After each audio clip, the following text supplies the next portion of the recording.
Get soup for your solar. Bring it back now. You don't want a person, nigga, that be living on this North Star. So close, but I'm so far. I'm a tiger in the woods, but I swing like a home run. What up? On par. You don't really want war, but I'm raw like a tennis racket. Help on Venus, but I'm on Mars. So went the galactic. Get soup for your solar. Virgo. Have you ever had a dream in the daytime? Had the same dream since the playground. And you made it come true, cause you stayed down. Nigga, have you ever really thought about the limelight? In a room full of stars when you shine bright. I'ma make the right move when the time right. Alright, nigga, have you ever had a dream during the daytime? Had the same dream since the playground. And you made it come true, cause you stayed down. Nigga, have you ever really thought about the limelight? In a room full of stars when you shine bright. I'ma make the right move when the time right. Yes, y'all. That's my man DQ Hampton. Y'all already know what it is. Hold on, give me a second.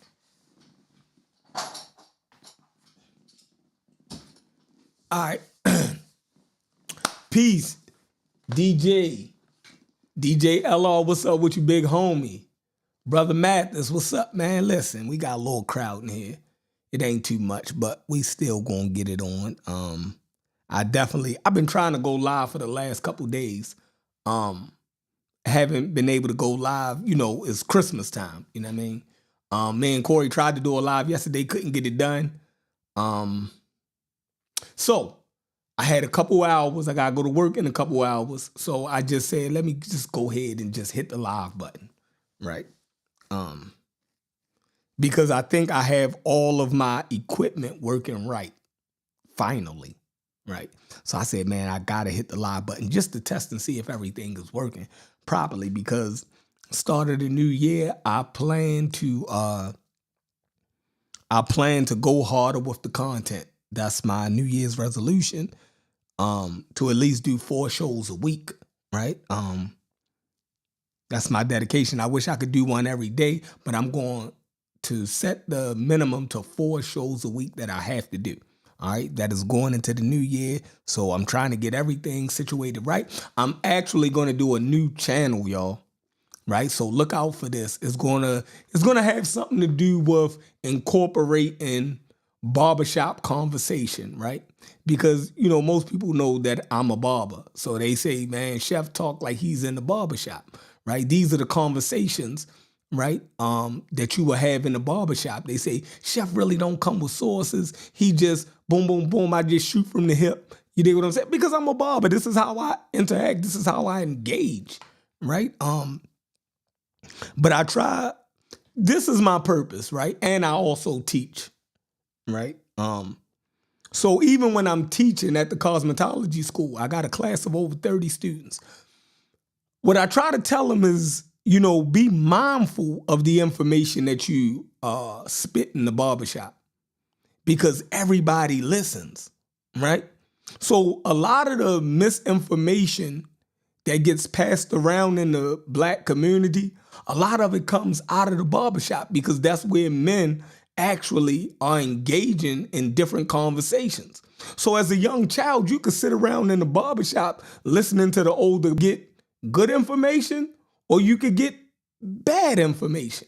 You dig what I'm saying? And a lot of the information that we got out of the barbershop was actually good information, but it was a lot of false information, a lot of pseudo information also.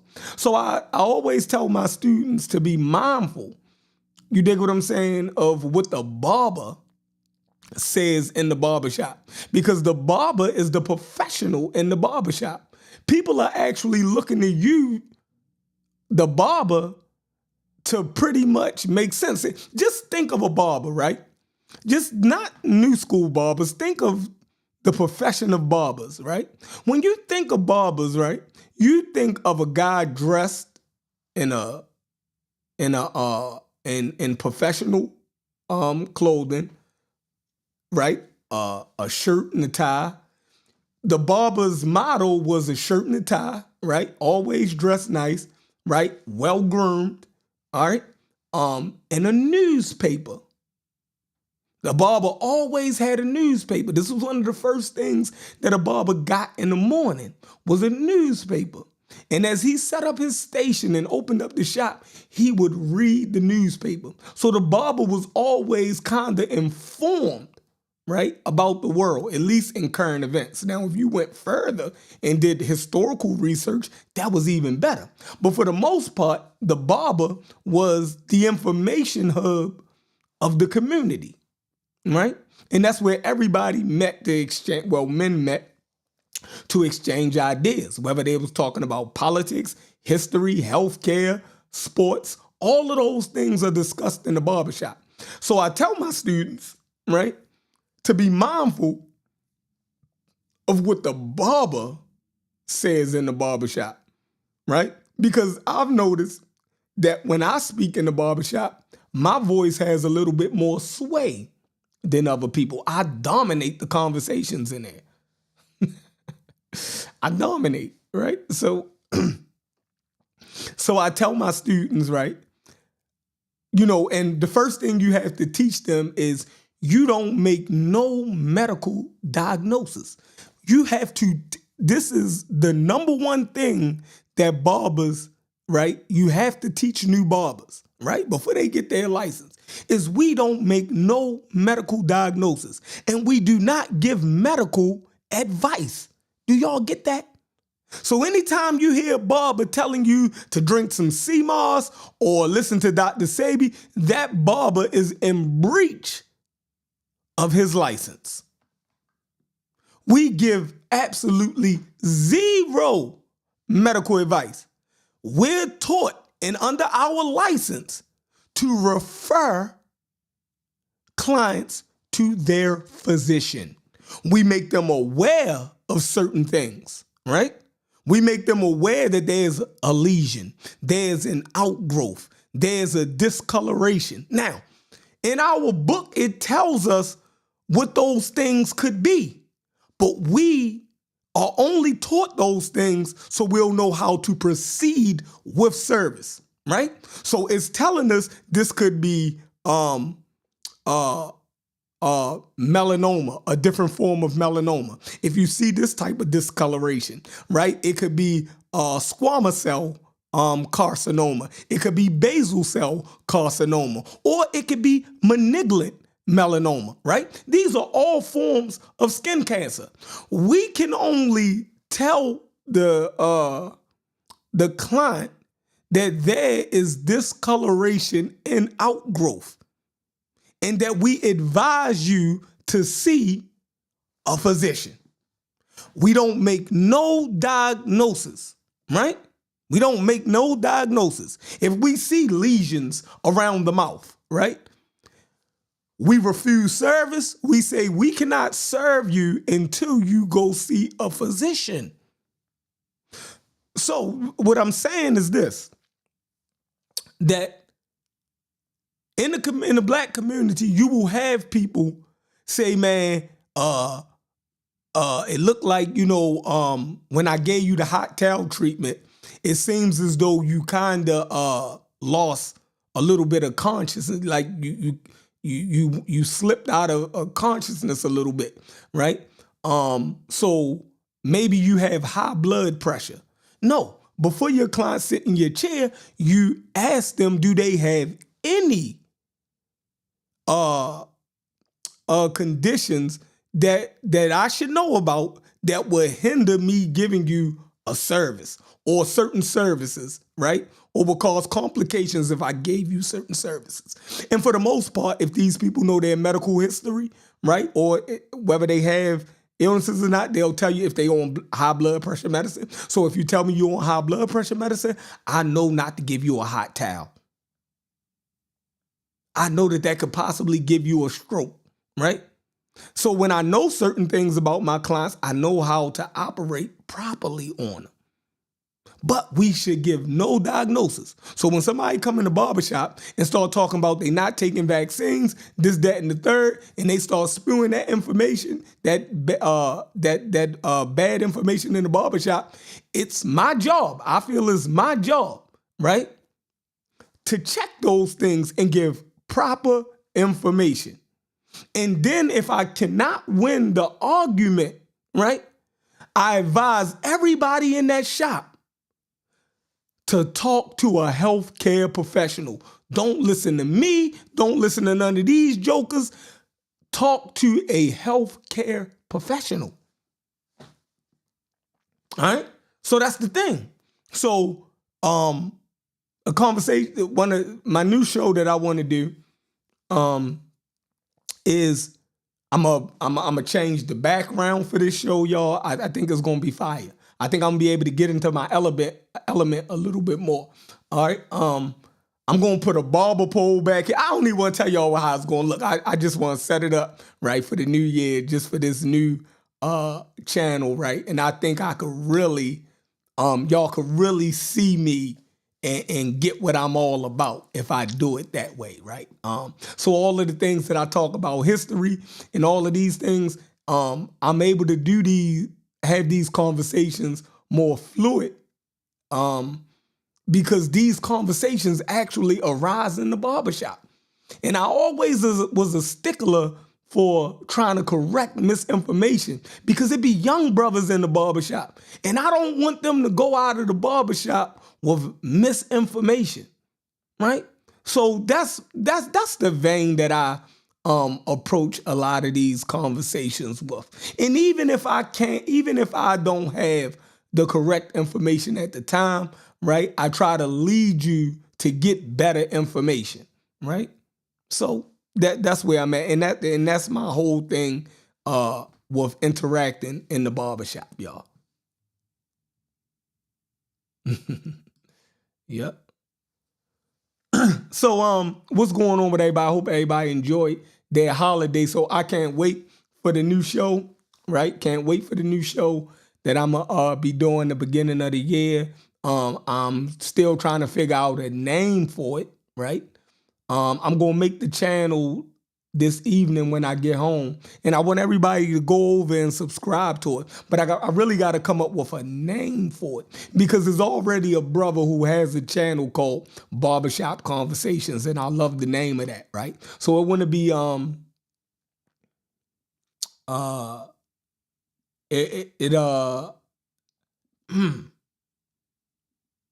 just trying to figure out the name.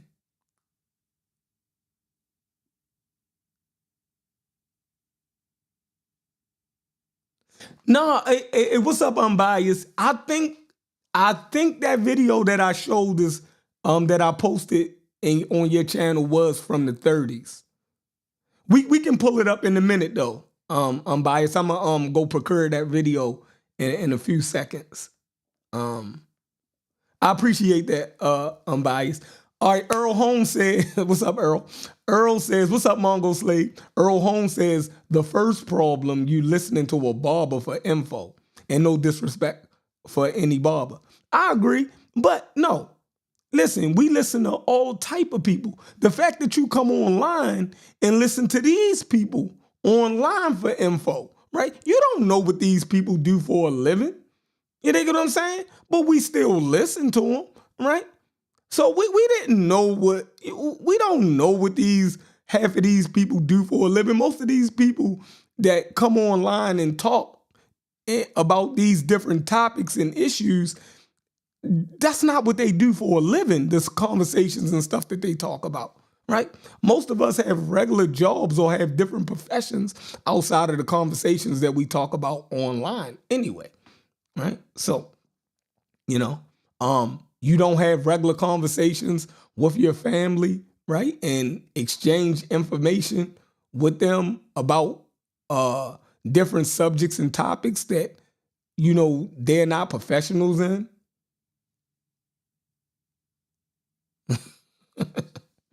We're able to have these conversations. And this is tea, y'all. I do not drink coffee. I'm not a nasty coffee drinker. That shit is disgusting. I drink tea with honey and lemon in it all day. That's my shit.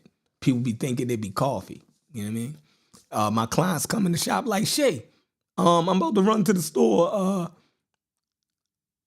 Do you want me to grab you a coffee while I'm out? No, bro, don't get me no coffee. Shay don't drink coffee. I know y'all call me chef, but, my name is Shay Freen, and everybody called me Shay or Freeney. You dig what I'm saying? Like, because it's Shay and Freen. So people will either call me Shay or they call me Freeney. You dig what I'm saying? So they say, Shay, you need a coffee? I mean, motherfucker, I don't drink no coffee. I drink tea. But in this on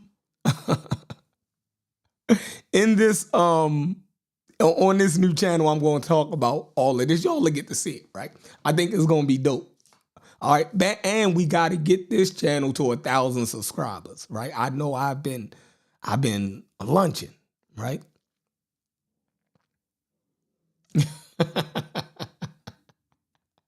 American Dream, you're the best. American Dream. I ain't no Puerto Rican. I ain't no tether. Listen, my name is no Shay Guerrero, nothing. You dig? It is Shay. That's my nickname is short for my whole name. Ain't no tether. Nah, don't give me that. I ain't no immigrant. I'm FBA. I'm FBA.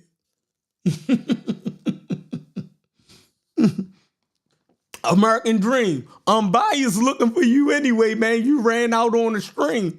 You were supposed to tell him what a tether was the other day. I don't know. All right, so let me go grab this video for Bias. Let me go grab this video for Unbiased. It was...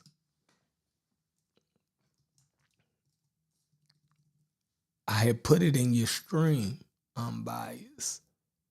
I think it was... Yeah, Mika, this is gonna be a new show, man. It's gonna be a new channel, right? All right, let's see. So I'm gonna be doing some new things on there. I'm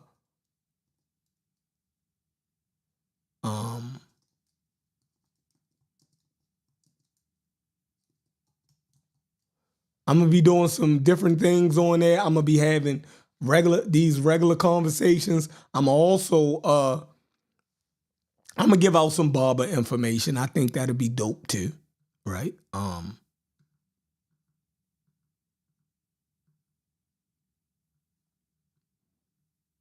Hold on, where's that video at?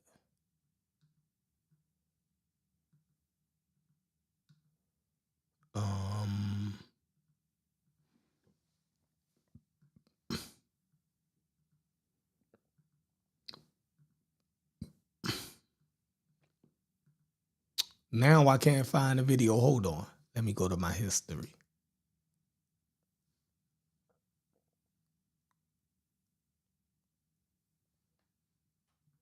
Sheffrin in the barbershop.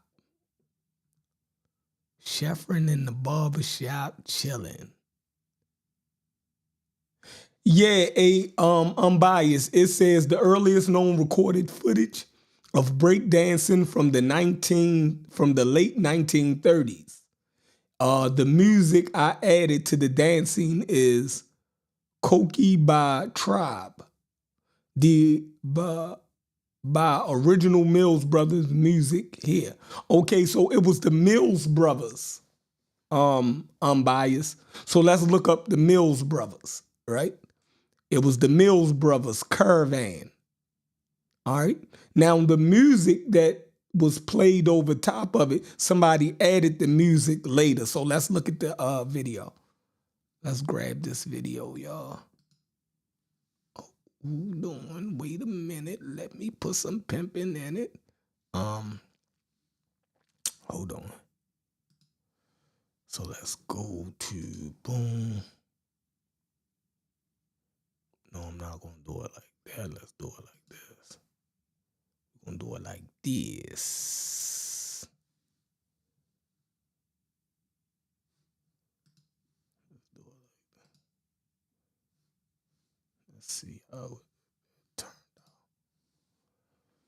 out. All right, y'all can see it. Let's go.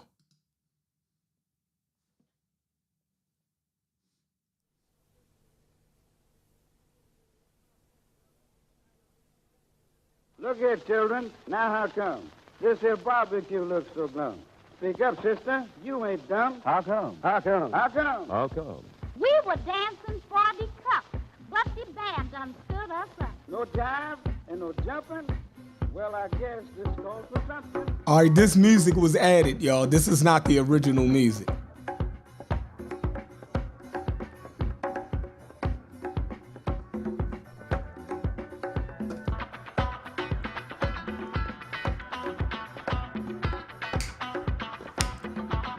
Hey, go ahead, sister.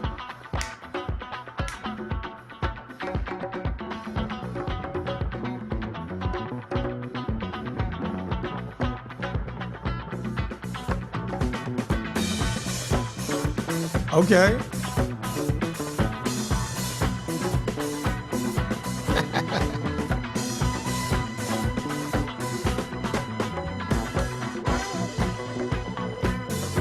Okay, look at him stepping. Okay. Hold. Hold, a little bit of footwork.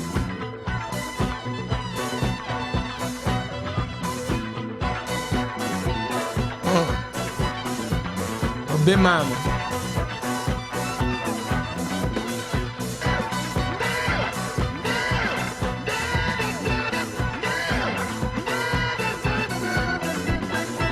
Go ahead. Here you go. Look at that.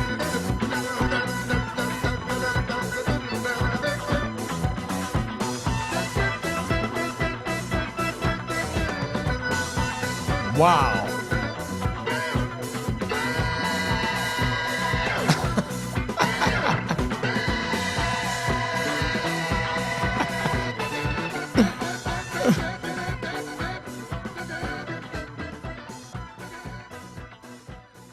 So, all right, that is the Mills Brothers. All right, it says the earliest known recorded footage of breakdancing from the late 1930s. Now, we can put, if that's the Mills Brothers, we can put who the Mills Brothers was, and we can see whether they was performing and dancing in the 1930s. And we can corroborate that and see if this is actually the Mills Brothers. And if it's the Mills Brothers and they was dancing and doing these moves in the 1930s, then these dance moves are not new. You get that? The dance moves are not new. African Americans always knew how to get on the floor and do different moves on the floor, right?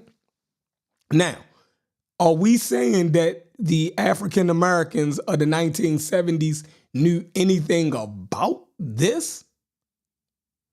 Probably not. See, I'm not even going to go that far. You feel me? I'm not even going to go that far. All right, you want the link to this? Let me grab the link to this for unbiased.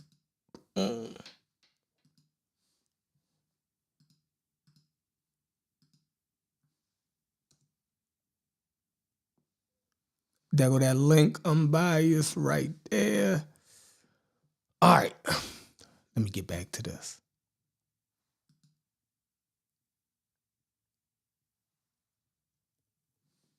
All right. However, Latinos still get credit for introducing it to hip hop first. They didn't create it, obviously. All right, so you said Latinos get credit for introducing it to hip hop first. I don't even know how we could come to the conclusion that Latinos introduced breakdancing, right, to African Americans first. They could have been early adopters. Now let's go see. I'm glad you said that, unbiased. Let's see what the Latinos say about the original B-boys and breakdancers, all right? Let's get it. No, first off, let's go, right? Let's go to the Encyclopedia Britannica, right? We'll go to the Encyclopedia Britannica, right? And then we'll go to the Smithsonian, right? If we want to see who the originators of hip hop was, let's go to accredited encyclopedia, right? And let's go to the Smithsonian, all right? So first, we're going to go to the Encyclopedia Britannica, and it says hip hop. All right, let's go to origins and old school. All right, let me share my screen.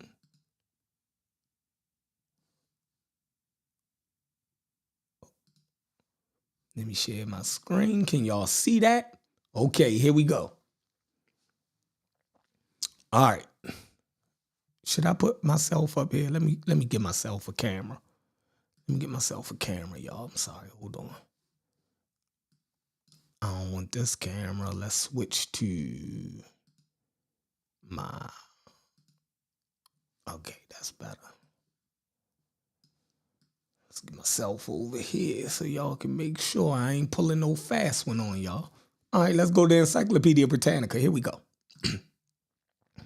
Origins.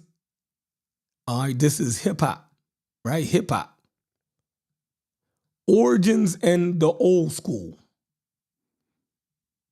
Although widely considered a synonym for rap music. All right, so listen to this. Hip hop is widely considered a synonym for rap music. The term hip hop refers to a complex culture comprising 4 elements: DJing or turntabling, rapping, also known as MCing or rhyming, graffiti, painting, also known as graph or writing, and b-boying, which comprises hip-hop dance. All right, b-boying, which comprises hip-hop dance. Now, there's always been dancing in hip-hop. So if it's hip-hop dance, then breakdancing is just one dance in hip-hop. Y'all get that? One dance in hip-hop. We on Britannica. What's going on, Fetty? Star Child, what up? All right. It says hip-hop dance style and attitude, along with the sort of viral body language that philosopher Cornel West describes as postural semantics. A 5th element, knowledge of self or / consciousness, is sometimes added to the list of hip-hop elements, particularly by socially conscious hip-hop artists and scholars. All right? So just think about that 5th element.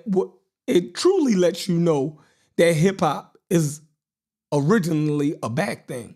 If the 5th element is knowledge of self, whose rhetoric is that? That is the black consciousness rhetoric, right? Knowledge of self comes out of the NOI, the MSTA, and the nations of God and earth, right? The knowledge of self. Think about that, right? The 5th element, all right?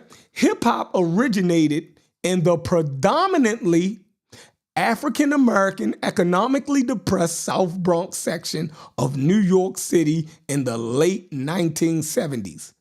As the hip-hop movement began at society's margins, its origins are shrouded in myth, enigma, and ossification. All right? Graffiti and breakdancing, the aspects of the culture that first caught public attention, had the least lasting effect. Listen to what it said. Graffiti and breakdancing, the aspects of the culture that first caught public attention, had the least lasting effects. So the only things that the tethers, right, that we calling them now, can hold on to is the things that have the least lasting effects in hip hop. Meaning, that shit is irrelevant now. Breakdancing and graffiti is irrelevant now. They didn't last. But that don't mean that its origins or impetus was not created inside of the black community. Now let's get to it. All right. Reputedly, the graffiti movement was started about 1972 by a Greek American teenager who signed or tagged Tacky 183, his street name, 183rd Street, on the walls throughout New York City subway systems. By 1975, youth in the Bronx, Queens, and Brooklyn were stealing into train yards under cover of darkness to spray paint colorful mural style size renderings of their names, imagery, and underground comics and television, and even Andy Warhol-like Campbell soup cans onto the side of subway cars.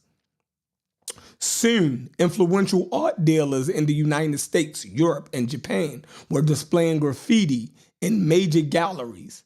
New York City's Metropolitan Transit Authority responded with dugs, barbed wire fences, paint removing, acid, baths, and undercover police squads.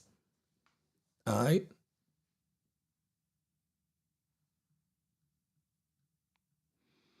The beginning of the dancing, rapping, and DJing components of hip-hop were bound together by the shared environment in which these art forms evolved.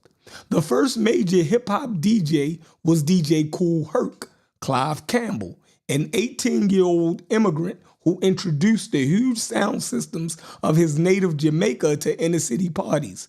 Using two turntables, he melded percussive fragments from older records with popular dance songs to create a continuous flow of music. Kool Herc and other pioneering hip-hop DJs such as Grand Wizard Theodore, who was African Bambaataa, and Grandmaster Flash isolated and extended the breakbeat. The part of a dance record where all sounds but the drums drop out. Stimulating improvisational dancing. Contests developed in which the best dancers created breakdancing, a style with a repertoire of acrobatic and occasionally airborne moves, including graffiti. Where is that? Graffiti. I'm sorry. I said graffiti. Gravity-defying head spins and backspins. In the meantime, DJs developed new techniques for turntable manipulation. Needle dropping created by Grandmaster Flash, prolonged short drum breaks by playing two copies of a record simultaneously and moving the needle on one turntable back to the start of the break while the other played. Sliding the record back and forth beneath the needle created the rhythmic effect called scratching. Kool Herc was widely credited as the father of modern rapping for his spoken interjections over records, but among the wide variety of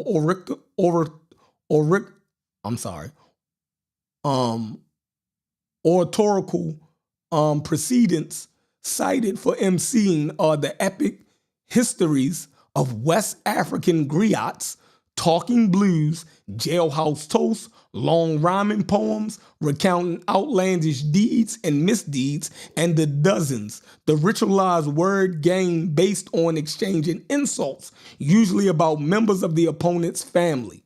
All African American shit. Other influences cited include the hipster jive announcing style of 1950s rhythm and blues DJs such as Jocko Henderson. A picture of him should have came up. It didn't. Come on now. Jocko Henderson. The Black Power poetry of Amir Baraka. Gil Scott Hearn and the Laugh Poets. Rapping sections, recordings by Isaac Hayes and George Clinton. The Jamaican style of rhythmized speech known as toasting. Rap first came to national prominence in the United States with the release of the Sugar Hill Gang song Rapper's Delight on the independent African-American owned label Sugar Hill, Within 2 weeks of its release, it had become a chart-topping phenomenon, right? A chart-topping phenomenon, and given its name to a new genre of pop music. The major pioneers of rapping were Grandmaster Flash and the Furious Five, Curtis Blow, and the Cold Crush Brothers, whose Grandmaster Cass is controversially considered by some to be the true author of some of the strongest lyrics in rappers' delight. These early MCs and DJs constituted rap's old school. Now, the reason why I read the whole thing from in the Encyclopedia Britannica, right? And then this goes on to the new school, right? But with the origin in old school, we read the whole thing that the encyclopedia then produced. It said nothing about Latinos. Do y'all get that? We read the whole thing, and I read it for a purpose. It said nothing about Latinos. It said nothing about Puerto Ricans. Nothing. Now, am I denying their contribution? It said nothing about them. Now, the credit that y'all are jumping out the window with, right, and attributing to Latinos for some reason, right? We should really be having a conversation about the Jamaicans. Because the Jamaicans is what is mentioned in here. The Jamaicans is what's mentioned in here. That should be the real argument. What is the contribution of the Jamaicans? Not no motherfucking Latinos. We're arguing about the Latinos and jumping over the goddamn Jamaicans. How is that? Are we doing this on purpose? Do Puerto Ricans get to jump over the Latinos? I mean, do the Puerto Ricans get to jump over the Latinos? Do the Puerto Ricans get to jump over the Jamaicans in this argument? No, they don't. No, they don't. Now, the contribution of the Jamaican, we can argue. What was their contribution? But the argument should be about the Jamaican and the African American, from what I'm reading.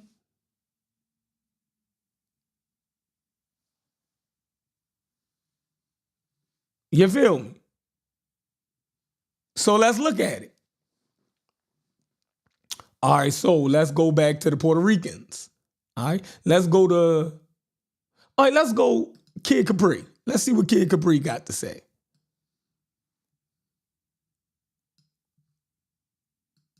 On point, bars, all that. This 1940s. Hold on. James Brown, beginning of. I gotta ask you, do you believe Puerto Ricans played a part in creating hip hop or no? I'm gonna be very honest with you, man. I don't like to really talk about things that I didn't see the beginning of, like the very first day it happened. But historically, I know this. Let's take it back. Hip hop didn't start with us. Hip hop started with people that came before us, right? Right. There's rap songs that was out in 1940. The Jubilees. If you go and type up the Jubilees, you see them rapping. On point, bars, all that. This 1940s. The Jubilees. James Brown created funk, which created hip hop. Okay. Right? So that gave us the feeling of what hip hop is. All right? So he's the beginning of hip hop, right there. All right? So with that being said, rap music was created because kids needed a voice. And when you put people in a place where they don't have a voice, they're going to create something that's going to give them something that's going to shine. And what it happened to be was rap music and hip hop. They took it from what it was and made it in a modernized time. 1973 is when Herc did the big party, right? But it was going on before Herc. It just Herc found a way to bring it in a way where everybody could be involved. Because funk music was already made.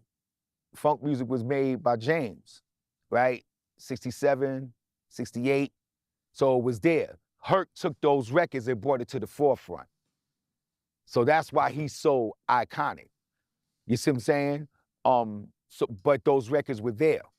I got funk records from 1968, 69, 70, 67, at the end of 67, you know. And he was the one that showed everybody what it is. You know what I'm saying? Now, with that being said, Spanish people were there. They were breakdancing. I don't know if I can't say if they was the ones that helped invent it. Can't say that. Can't but say what that. I can say is they were there when it was invented. They went through the same struggle as young black kids that didn't have a voice. They didn't have a voice. You know what I'm saying? So they all blended together. Black and Latinos always blended together. You know what I'm saying? They went through the same struggle. So of course there was going to be an adaptation with breakdancing and but whatever it was for them to contribute their part. But you can't say that they wasn't a part of it. They, like I said, they might not invented it or gave the creation of how it should go, but they were there when it started, in my opinion. I personally. All right, so he said, can't say that they invented it, right? But they were there. He said they were there in the beginning. When it was invented, they was there. He said, clear. You dig what I'm saying? But he didn't come out and say that they invented. No, because he was telling you all of these things was already present in the black community. Now let's go to the Puerto Ricans.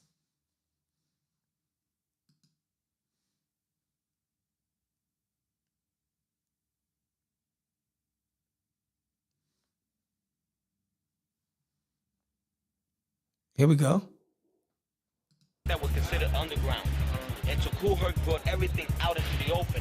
And that was like, say, 74, 75. All the underground stuff, all the in-house, all the hallway dances, and all the house party dances were brought out to the street.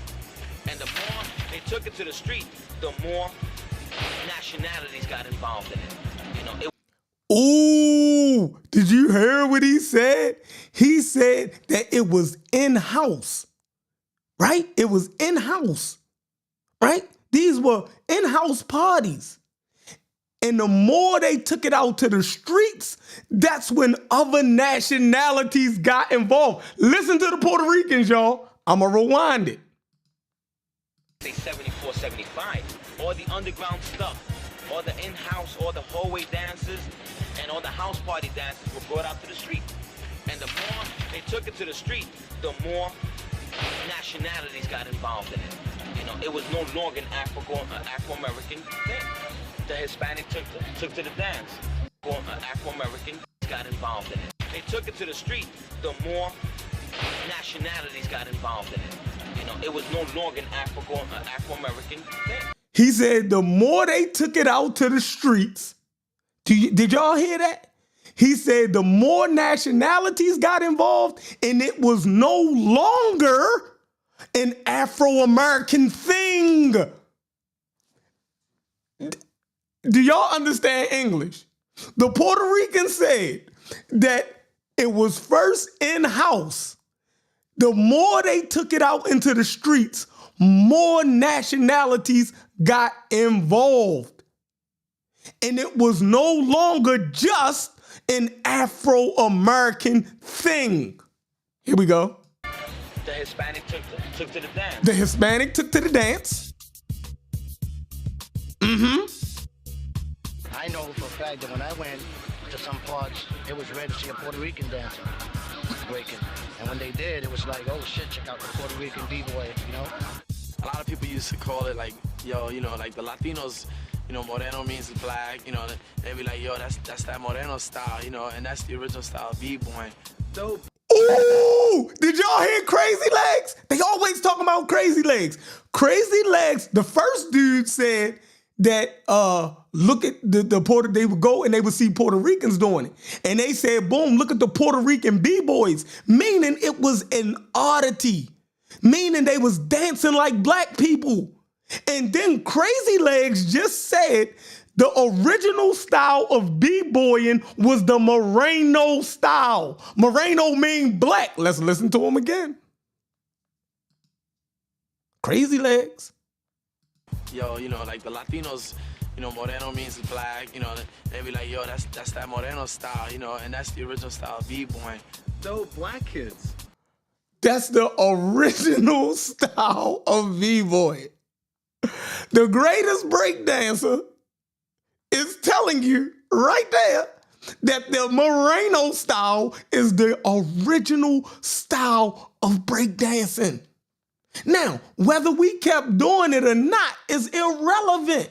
These motherfuckers are telling you, the Puerto Ricans are telling you, right, that when they came out into the streets, everybody got involved. It was no longer just an Afro-American thing. And the first B-boys and the first breakdancers was the Morenos.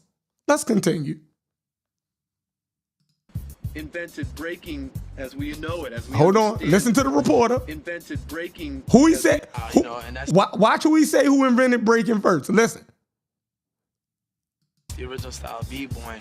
Dope black kids. Black kids. Invented breaking as we know it, as we understand it. Because you see all this shit come together. You got people like the nigga twins, all of a sudden they go. Crazy Legs said black kids invented breakdancing as we know it. Now, whether we kept doing it or not is irrelevant. We change styles constantly.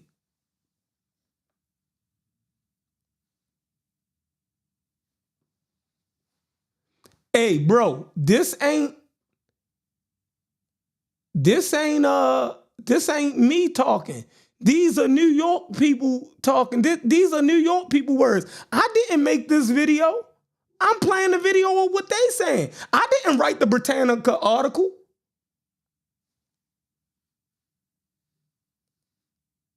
Down to the floor. It was one of the brothers that used to be down with Hold on, listen to this. And he had like a little spin. The nigga twins, all of a sudden they going down to the floor. The nigger twins. Listen, the first people, they was called the nigger twins. Listen. Breaking as we know it, as we understand it. Because you see all this shit come together. Then you got people like the nigga twins, all of a sudden they going down to the floor. It was one of the brothers that used to be down with Kool Herc, and he had like a little spin move where he would like do that little spin move. And that was actually the first time I ever seen somebody, you know, go down on the floor. There they go right there. The nigga twins. Dancing and we wanted to dance. You know, and it's just that our style of dancing was not like anybody else's. Funny thing was the nigga twins used to always have straws in their mouth. The nigga twins used to come in with cigars and trench coats. All right. Here you go. I'm giving you this video right now, unbiased. Grab it.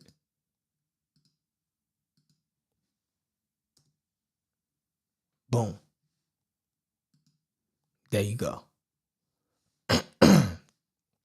Well, man, let's get back up here.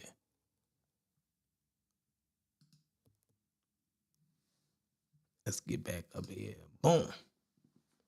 So, don't know what the argument is.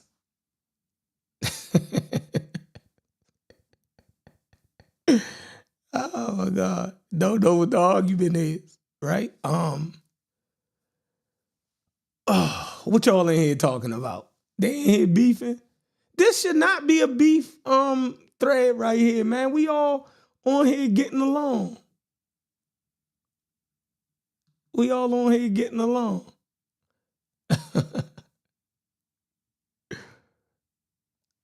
So, I don't know. I could be dead wrong. All of these sources could be wrong. You dig what I'm saying? Do I got anything else? Oh, I said where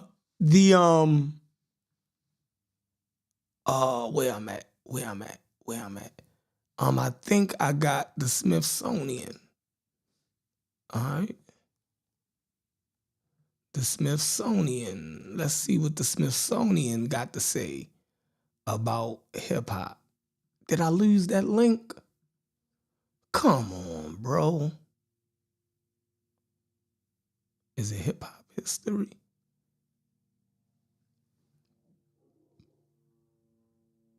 It's in the African American Museum, y'all. So if hip hop wasn't created by blacks, why, when you go to the African American Museum in DC, it is a whole exhibit of black culture and music?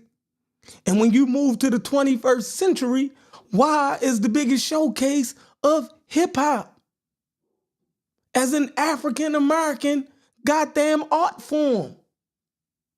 It don't say that it was a multicultural. This is multicultural now. You feel me? And I don't know why black people would even come on here and start arguing.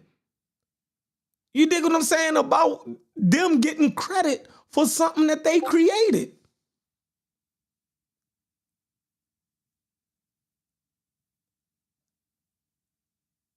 Why would you? That's like, why would you? I don't know. That don't even make sense. That don't even make sense, right? Yo says so is Kemet. Okay, Tuck. All right. Yo, I had the Smithsonian article, y'all. Oh my God, yo, did I move that article? Y'all? Hip hop, Smithsonian, African American. Let's find out more. Preserving hip hop culture. Yo, I wanna get that for y'all.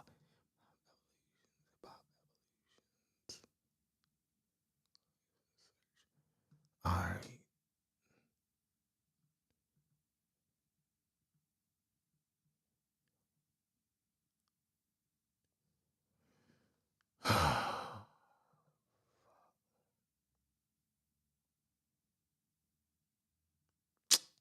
They don't got the goddamn.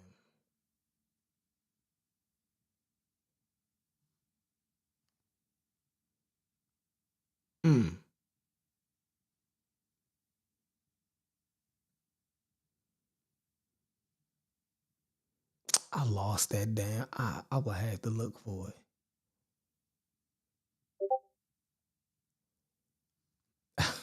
But what's going on with y'all, man? We ain't got to argue about this. And the reason why is,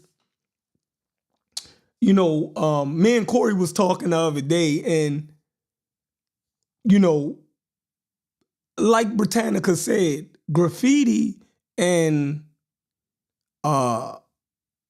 breakdancing was the weakest of the two elements, and they kind of faded out, right? They kind of faded out.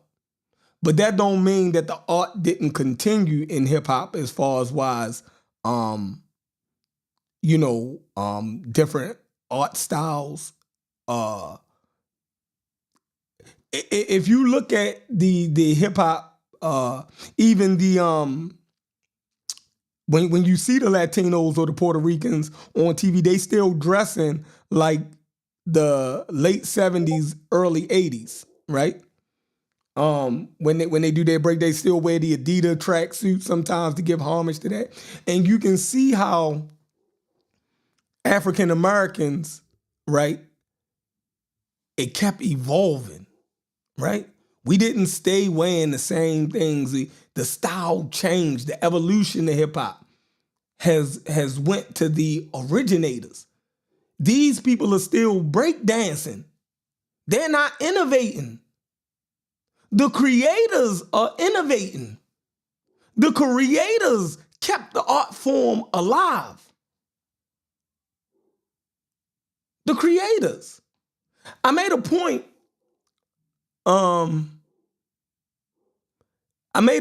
To say when we started to learn about evolution, right? We learned that diversity, right? One of the laws of evolution is that diversity, wherever you find the most diversity of a thing at, is where its origin lies at, right? That is evolution. So if wherever you find the most diversity of a thing is where you find its evolution in biology, right? In biology, that's, you think what I'm saying? Now let's switch it over to culture. Wherever you find the most diversity in the art form, right, is probably where its origin lies. Because every summer, Black people got a new dance.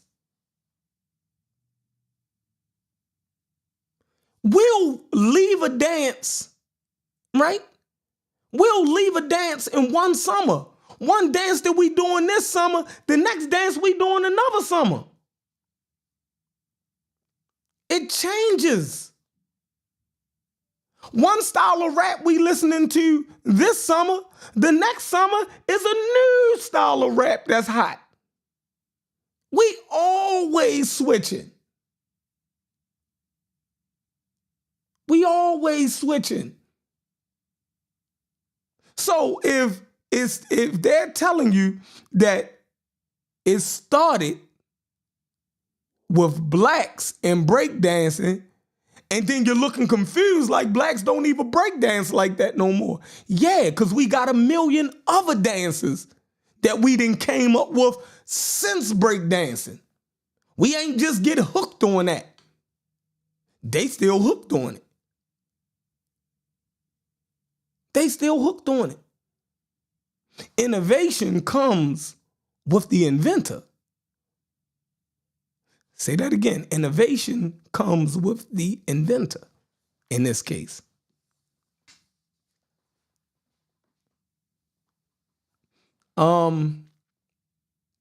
They said graffiti started in Kemet. That's hilarious. All right. No, I don't want to do that. All right. Boom, boom, boom, boom, boom, boom. Yo said Fat Joe created the lean back dance. And lean back, that was my shit. All right. Fetty said our West African ancestors incorporated polyrhythmic percussion, bass music, drums, dance involving multiple body movements. And Fetty said it is genetic. Damn. Fetty, you saying the way that we dance is genetic? Wow. And look, fucking around with Fetty, he fuck around and got a paper on that shit. Fetty fuck around, got a paper. I ain't even gonna argue with him on. Look, I ain't even gonna argue with him on that because he fuck around and pull out a paper on me. This motherfucker crazy. I done wrestled with that dude long enough. All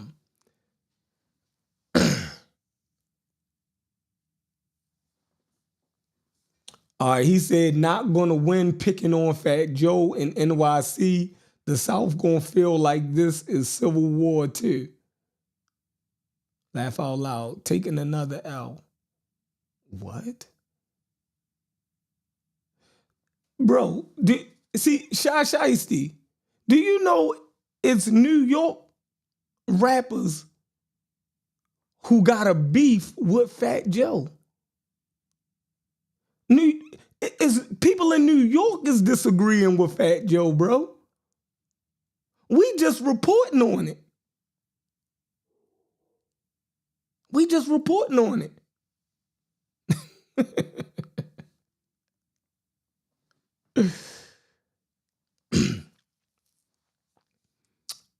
Earl says, what Earl say? Hold on. I seen something crazy.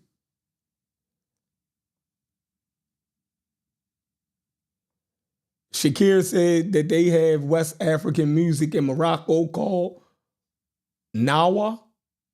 Nawa. Okay. Earl says, hip hop came out of the gang culture in the Bronx. Rest in peace, DJ Disco King Mario. The first hip hop DJ and a gang leader. It can't be refuted. Also, gang leader DJ Cool D. Due to knowledge, Hurt copied his shit. Okay. We can look into that. We can look into that.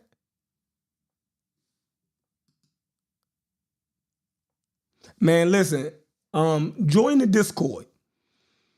If y'all join the Discord, whoever don't have microphone check, Tariq's Nasheed's joint microphone check.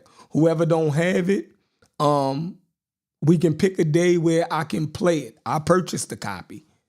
Y'all can come in the Discord. We can pick a day and we can actually get in there and we can watch it together. Look at its sources. Look at the compilation of different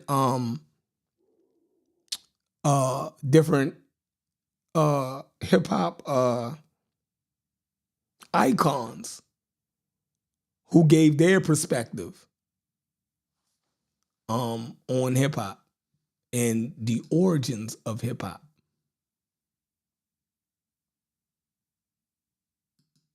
All right, let's see.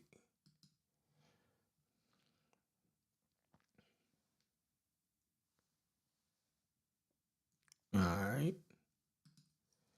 Let's see.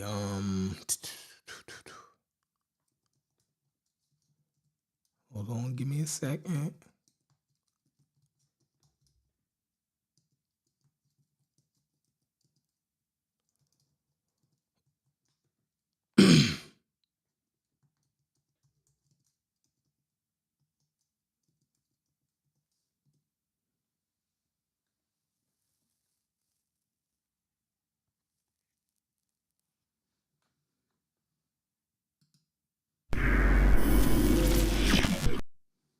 Hold on. Wait a minute. Let me. That's not the one. That's the one. That's not the one. That's the one. That's the one. All right. Let's go to Grandmaster Caz. Let's see what he says. This is the world's first rapper. The world's first rapper, y'all. Lord Jamar from Brand Nubian. Lord Jamar, that's my dude right there. I think he keeps it realer than just. You've seen some of his interviews? Oh yeah. I love it. Lord Jamar keep it 100. Hey, always. man, let me tell you. I know they listen. I might get a strike for this, y'all, but I'm a jump out there for y'all anyway, y'all. All right. So the fact that Grandmaster Caz, has, the Vlad TV has gotten onto his radar with my Lord Jamar interviews. I'm giving myself a little gold star right now. I'm telling you, man. You know what I mean? So you've seen the Lord Jamar stuff that we did. So Jamar had a very, was a very opinionated guy.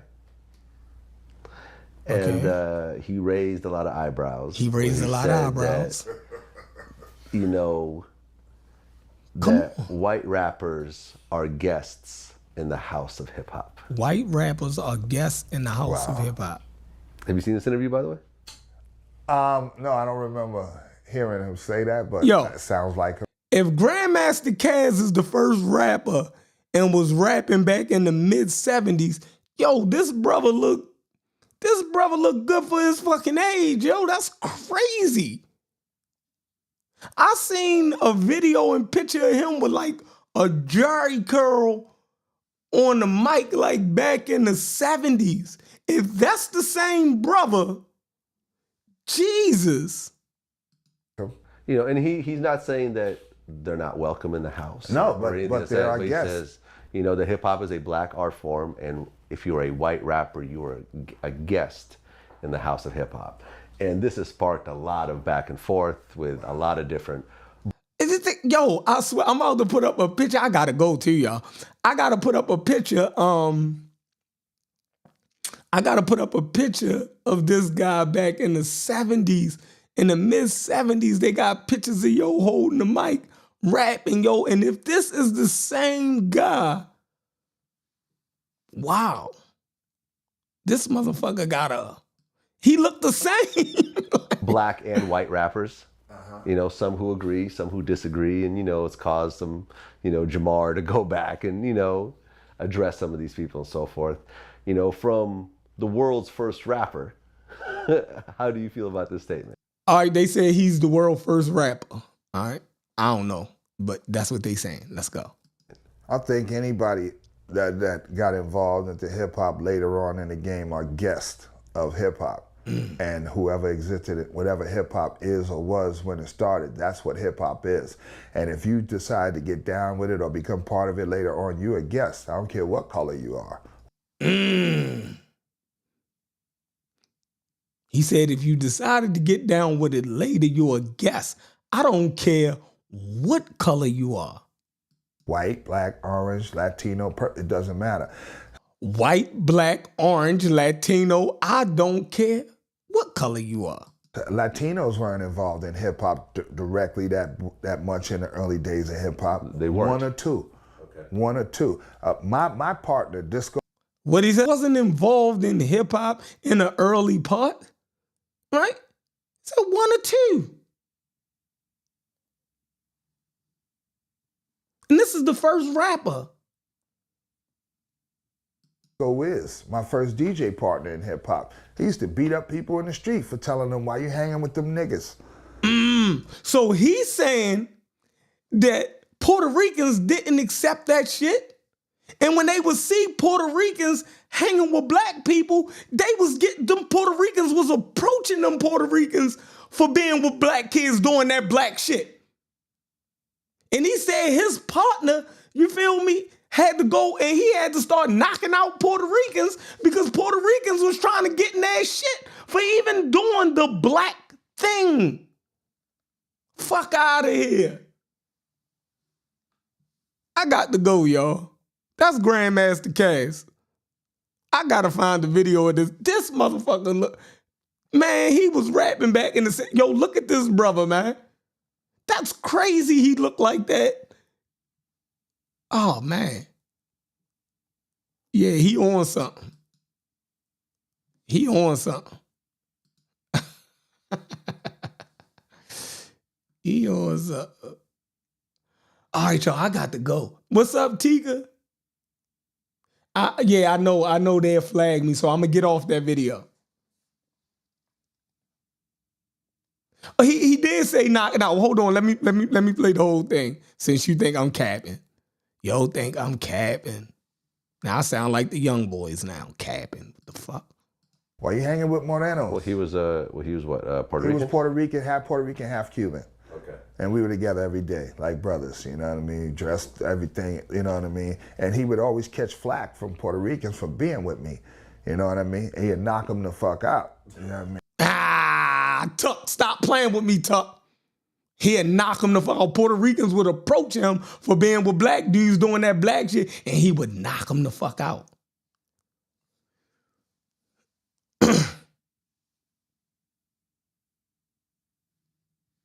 That's crazy. That's crazy. Hey, Tuck, I thought you knew. I thought you knew, right?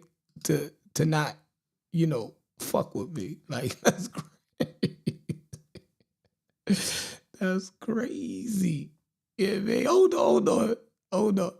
He said, Fatty said, Chef, I told you Puerto Ricans say nigga all day, but will call you a monkey or a roach as they got beef with you.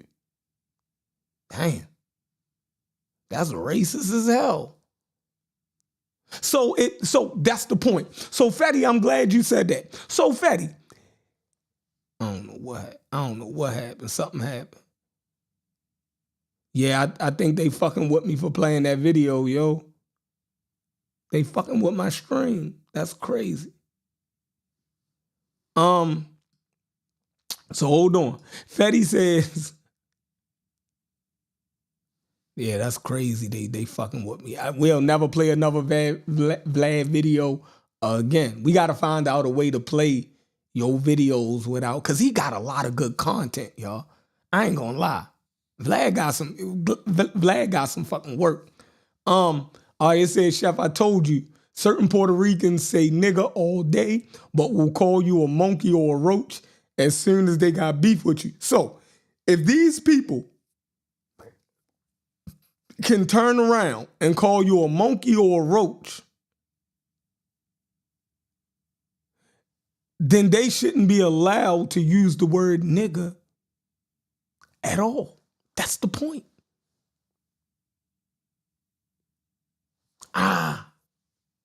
Switch cameras. Switch cameras, I got to go. I got to switch cameras already. I got to go. That means I got to go. That means I got to go. That means I got to go, y'all. That means I got to go. But yeah. So right there, Fetty, that's my point. If they can go to racial slurs, right, then they probably shouldn't be using a word is loaded as nigga in any type of way. Kind of making my point. You feel me? Now, I know New York people will disagree, but I know it'll be some New York people who would agree. New York people are not the only African Americans. African Americans as a whole need to agree on certain things also. You dig? Even though you could be from specific places, we have to have commonality and unity somewhere also. We can't just fall back on local tribalism when it's things that affect all African Americans. We don't do that with other issues, right? So we should be able to look at certain issues and say, well, these issues extend outside of our local conditions or our local culture, right? So you have your local culture where you do things, but sometimes your local culture can be detrimental to the larger black culture in America, and we should come together on those things, is what I'm saying. Shiesty, you know. So if the rest of African Americans, you know, is telling y'all something, y'all shouldn't just ignore it just because y'all from New York and we live like this. And, you know what I mean? We all can make excuses about how we live. You know what I mean? We can all fall back on issues of how we live. You dig what I'm saying?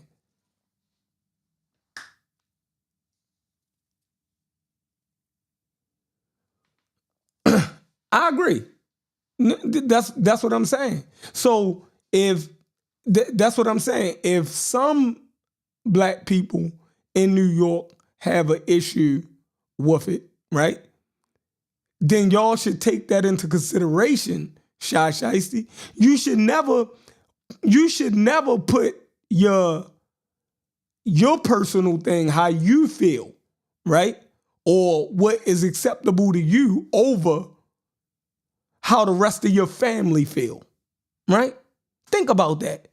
If your mother says that she don't like certain things or certain things are disrespectful to her, right? And even though you like to do it and you comfortable with it, what would you do? You just wouldn't do that in your mother's house, right or wrong? You'll just say, okay, but I like to do it. I'm just not going to do it around your mother. Y'all young people might like smoking marijuana, right? And your mother might tell you, listen, don't smoke marijuana in my house. I'm not telling you, like, mine's legal, right? It's legal now. But your mother said, I don't care if it's legal or not. I don't want you smoking that in my house. You ain't going to say, well, it's legal. I'm going to do what I want to do. You're not going to do that, bro. You're going to respect your mother and not smoke it in her house. That's just common decency. So if the rest of America, right, everybody know that nigga is derogatory. And there's a lot of black people who don't like using it anyway. Most of us black people try to get away from using it the older we get. Right? The most black people, so you can love Fat Joe all you want. That don't mean he get the right to be disrespectful. Like, goddamn. How much love do Fat Joe got for black people if he can't refrain from using the word nigga when he knows that it is derogatory?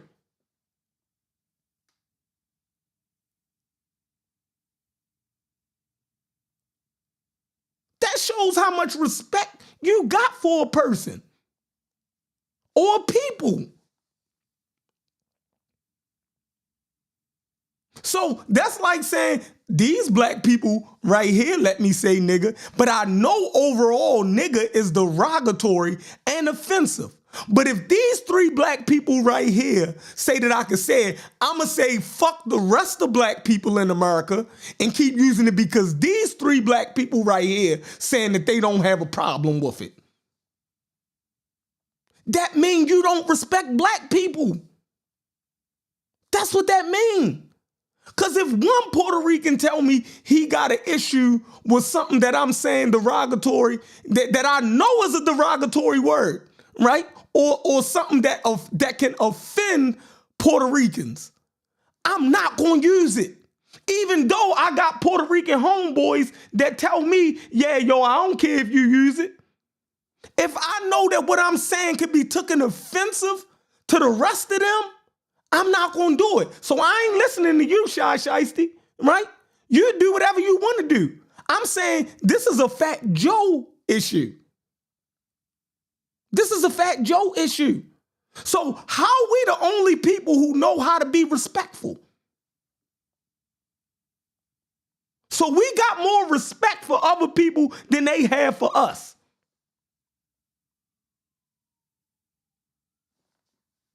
It's crazy. I'm saying Fat Joe not respectful.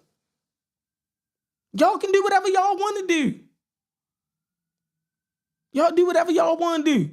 Y'all can let Puerto Ricans and white people in New York call y'all niggas all in y'all faces. They can spit on you far as I care. You won't see me. You think what I'm saying? Like, hey, have it your way. Have it your way. You know? If you don't feel disrespected, fine. Because they live downstairs from you. And you know what I mean?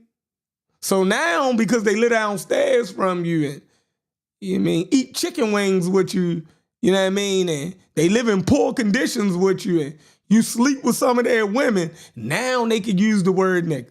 That's crazy. All right, y'all, we out of here, man. Sosa, go live, crash out Friday. I gotta go. Just did a quick run by. I gotta get to the shop. I supposed to been there at 1:30. I'm geeking. All right, y'all. Holla at y'all.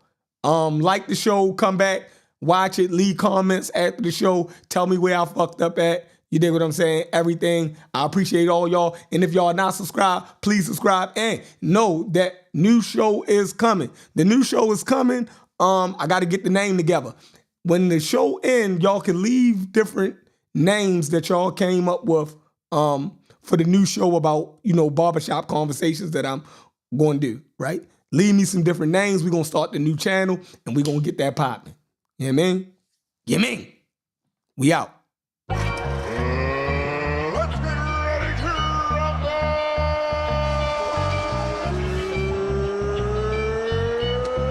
Respect, Shy Shiesty.